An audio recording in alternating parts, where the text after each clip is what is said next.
রবীন্দ্রনগর সাংস্কৃতিক ও মিলন মেলা 2025 আজ থেকে শুরু হয়েছে রবীন্দ্রনগর ফুটবল ময়দানে। চলবে 6 ডিসেম্বর থেকে 16 ডিসেম্বর পর্যন্ত। প্রতিদিন মেলা খোলা থাকবে দুপুর 3টে থেকে রাত 10টা পর্যন্ত। মেলায় 60টির মতো স্টল বসেছে। আছে মিকি মাউস, টয় ট্রেন, নাগরদোল্লা সহ হরেক রকম খাবারের দোকান। মেলার উদ্বোধন করেন চুঁচুড়ার বিধায়ক অসিত মজুমদার। উপস্থিত ছিলেন চুঁচুড়া থানার আইসি রামেশ্বর ওঝা, কোদালিয়া 1, কোদালিয়া 2 এর প্রধান, উপপ্রধান সহ আরও অনেকে। পরে এই মেলা সম্পর্কে জানান মেলা কমিটির সভাপতি ও কোদালিয়া 2 এর উপপ্রধান। চুঁচুড়া থেকে প্রবীর ঘোষালের রিপোর্ট। গতবার এই মেলাটাকে সুষ্ঠুভাবে সম্পন্ন করার জন্য অর্গানাইজারদেরকে ধন্যবাদও জানিয়েছিলাম। এবারেও আমার এটাই আশা থাকবে এই মেলা সুষ্ঠুভাবে চলবে। জাস্ট কয়েকটা জিনিস আপনারা খেয়াল রাখবেন, কেউ যেন নেশা করে এই মেলায় না আসে। নেশাগ্রস্ত অবস্থায় কাউকে অ্যালাউ করবেন না। কোনো রকম যেন গ্যাম্বলিং মেলায় বা তার আশপাশে না থাকে। আপনাদের যে 7 দিন প্রোগ্রাম চলবে সেই প্রোগ্রামগুলো যেন অতি অবশ্যই টাইমলি শেষ হয়, এটা আপনারা।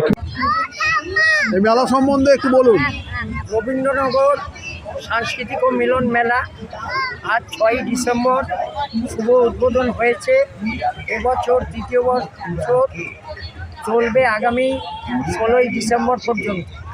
এই মেলায় মোট 70 থেকে 80টা স্টল আছে এবং এই মেলাটা অসিত মজুমদার মহাশয়ের নেতৃত্বে এবং আমাদের এলাকার মহিলা সমিতি এবং রবীন্দ্রনগর ক্লাবের সদস্যদের পরিচালনায় এই মিলন মেলা অনুষ্ঠিত হচ্ছে।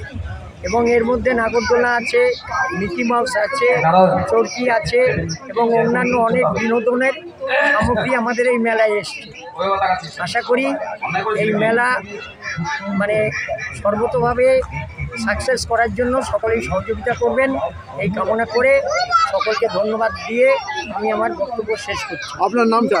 আমার নাম গৌরাঙ্গ হালদার, অ্যাডভোকেট গৌরাঙ্গ হালদার। আমি মেলা কমিটির এই মেলা কমিটির সভাপতি।